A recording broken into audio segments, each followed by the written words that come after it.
Hello there, my name's Ms.RedNebula and welcome back to Planet Zoo.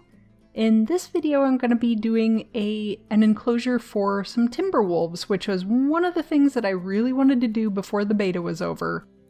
And so, here we go. See, so I started out with the null fence and then I just decided that I was going to change it over to using a fence there anyway, just a concrete fence, just so I could see it a little bit better. It really didn't matter too much whether I used the null fence or not for this one, just because it was going to be completely covered in terrain anyway. And you see that I've got a couple of places where there's glass where there will be viewing areas for the public. What I wanted to do with this one, and really what I kind of had in mind for the whole thing, was that I was being a little bit overly conservative with how I was doing a lot of my enclosures. I mean, you guys saw in the last video where I showed how the grizzly bear one was entirely underground, and so I was I'm getting a little bit braver, I guess you could say. I think I just had this huge paranoia that if the enclosure wasn't entirely flat on all sides, that the animals just wouldn't be able to get anywhere and everything would be terrible. And the more I'm discovering that that's not really the case, the better that these enclosures are going to become. So for the wolf one, I wanted to have it where they could get up on a couple of different terrain levels. Oh, here's me fighting with the pathing system for a really long time. Good old Planet Coaster pathing system. I kind of gave up on it for a little while. You'll see I go back to it after a bit. And fuss with it and eventually get it right. But yeah, so it's got that sort of double tier, so the first level will have a little pond down in it. Actually, that's what I'm digging right now. And then the second level they can get up to, so there can be some enrichment items and stuff up there. The third level is where they won't be able to access, and that will be the rim of the enclosure, but I wanted to have it to where the terrain was really kind of going down underneath there to give them a couple of areas where they could sleep if they wanted to kind of have a little bit of a lair back there. And then off of the top layer, you'll see that in a little while, is that I wanted to do a waterfall because, well, waterfalls are cool. You can't have these enclosures without waterfalls. I don't know what it is. They're just fun. Lots of terrain work going on here, just making sure that, you know, kind of like puzzling out how do I want the enclosure to look, and at what point do I want it to be covered over and what points do I want it to be open, and I have it go up because the path kind of goes up on the one side of it, so I wanted the actual terrain to go up there too. Again, I can put an enrichment item up there so that guests would be able to see what the wolves are doing quite a bit. The other sort of idea that I had with this one was to make it very wide but not very deep, so that wherever the wolves were, unless they were kind of back in their sleeping, oh, there I go with the paths again. Unless they were back in their sleeping area, I wanted it to be where people could really get a good view of them no matter what. And eventually, like, when I start planning out what kind of zoos that I want to do when the game is fully released, hey, path actually worked, sort of. I think I still go back and tweak it some because it was a huge tripping hazard at the time. Yeah. So what I want to do when the game's actually released is probably have a little bit more of the whole idea of having those null fences, not the null fences, the glass that has the one-way functionality, to have that in places where it makes some sense to have it, so that it would be a little bit light in the enclosure where the animal is, and it would be dark on the side where the people are, which is how one-way glass is supposed to work. And then you can have where people can go around where the animal's lair is. This one took a lot of terrain work and getting stuff sort of figured out and sorted out to get where can the people go in for the keeper's entrance and all of that. And I don't remember exactly at what point I actually put wolves in here, but I do that relatively soon. I think once all of the terrain work was done, I had to go in and obviously make sure that the wolves could get everywhere that they needed to be, and they need to actually be in the enclosure to see that. So you need a wolf in there to be able to open up their heat map and see where can they access in this habitat. I'm kind of covering everything over, so yeah, where the guests are going to be is all an enclosed cave, just continuing on from the cave where the grizzly bears are. And incidentally, after this, I went ahead and went back to my grizzly bears and opened up the top of their enclosure so they weren't completely underground anymore. It just didn't quite feel right with them being completely underground, and plus the lack of light under there made it really, really hard to get good pictures of them.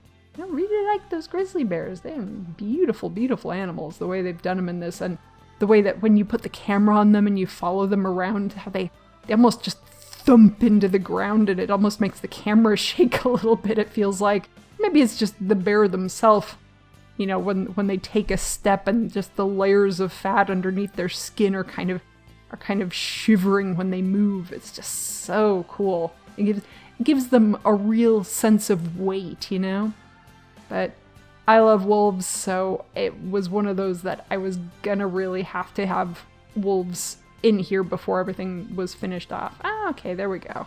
Getting some wolves put in here. Like, okay, gotta go watch the caretakers bring them in. Of course, it's like ages between little boys. Well, boy and girl. It's ages between where my trade center is and where the wolves are. So here we're seeing what do they like, what do they dislike, and apparently all that long grass was not something they were too pleased with. Not surprising, very few animals like long grass. I think the only one that I found so far, and obviously I haven't gotten to every single animal by far, but the one that I have seen so far that actually is pretty okay with a lot of long grass was the pronghorns.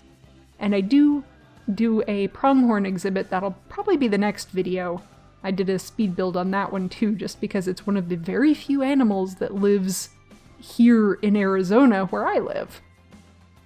I'm hoping for a few more, because some of our reptiles would be really, really cool. And rattlesnakes, horned toads, Gila monsters, stuff like that would be a lot of fun.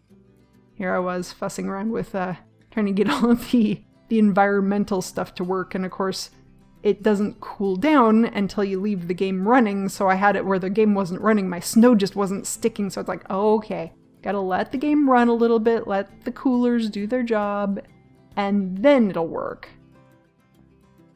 Right, and of course, I didn't have that where there was any space for a was it a transformer, so I had to put path going back behind here. At this point, I'm really in that mode of, it's beta, I'm throwing stuff together that works. I'm so ready once the beta's over with to sit down and make some proper plans, plan out a full zoo and where everything's going to be, and all of that is going to be so much fun. Still, mostly everything that I'm doing here is terrain and making sure that the critters are taken care of the way that they need to. And get the transformer and the water treatment plant back here and all of that. And then figure out where I actually wanted them to be. Tra-la-la.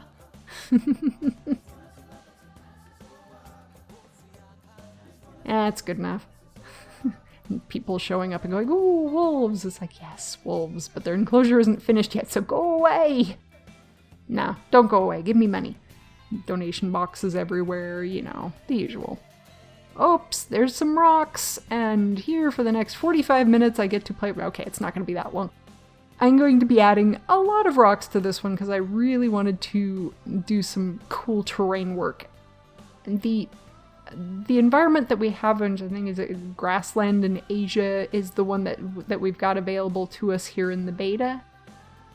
It has that very sort of brownish, reddish kind of dirt to it, but it does work pretty well if you combine that with, I think, were these taiga, or I think these were the taiga rocks that I ended up using in here. rather than the temperate ones. They look kind of similar, but the taiga's just got a little bit more of a, I don't know, like a greenish hue to it, maybe like a little bit more moss or something to it, and I thought that looked pretty cool. So combining the two works pretty well, because then you have this part's rock, this part's the dirt that goes over the rock, and a bit of snow here and there that looks really nice. And just going back and forth quite a bit to make sure that my wolves can actually access enough of the place that they're happy with that. And a little bit of rock work around the staff entrance there.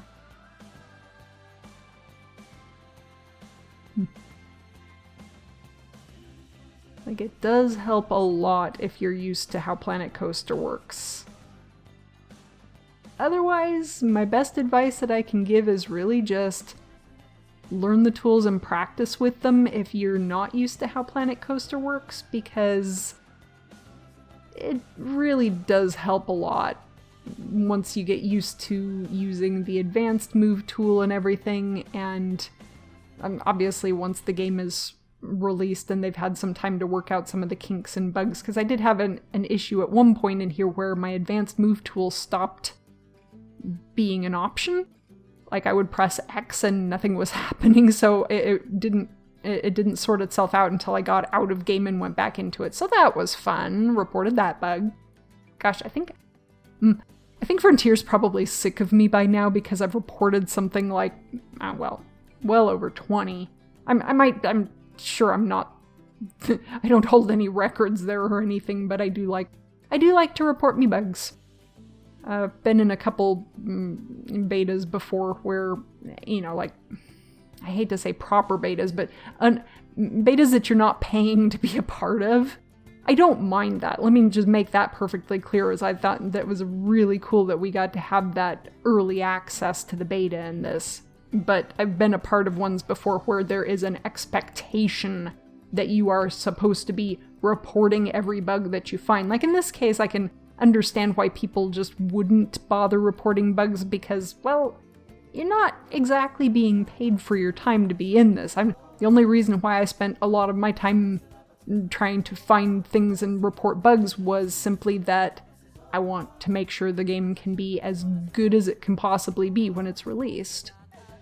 They were dressing things up a little bit more. I think I'm mostly happy with all of the rocks that are in there now. Had some fun putting all of these different things. I don't think I left that tree trunk up there. It was a little bit weird. I had it I moved it to a different place down by the water and then realized that they couldn't get to their food dish with it there. Right, so around the waterfall, there's a couple of places in Arizona, and one of my favorites, and if you ever visit here, is a place called the Tondo Natural Bridge, where there are actual, like, we do have water in Arizona, believe it or not. And there's these beautiful waterfalls at the Tondo Natural Bridge, and the thing that I find to be so striking about them is how there's so much greenery right around where the waterfall is.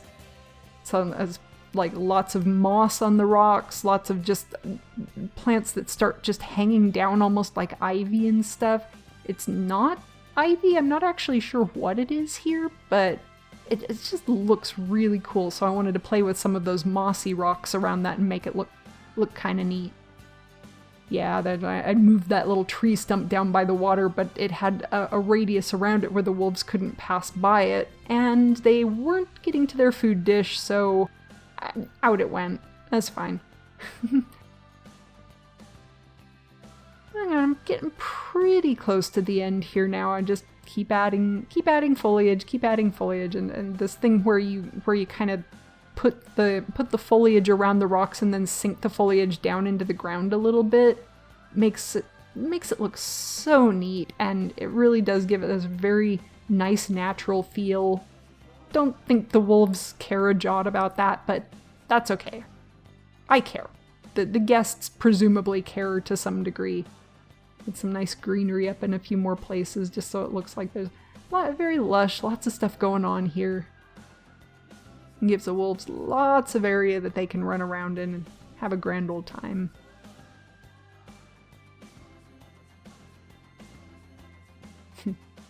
There's this thing where if you if you place a path and then you use the terrain tool over top of it, it just reverts it back to the long grass, so you just have long grass coming up through the path. Just think it's funny. Alright, so we are coming up on the end here, so I will leave you guys with a few beauty shots of how this enclosure ended up looking. I'm a lot happier with this one than some of the ones that I've been doing in the past, just because I got a little bit braver with the terrain, got a little bit more height in there, and the wolves were just running around, seemed like they were really, really happy with the enclosure.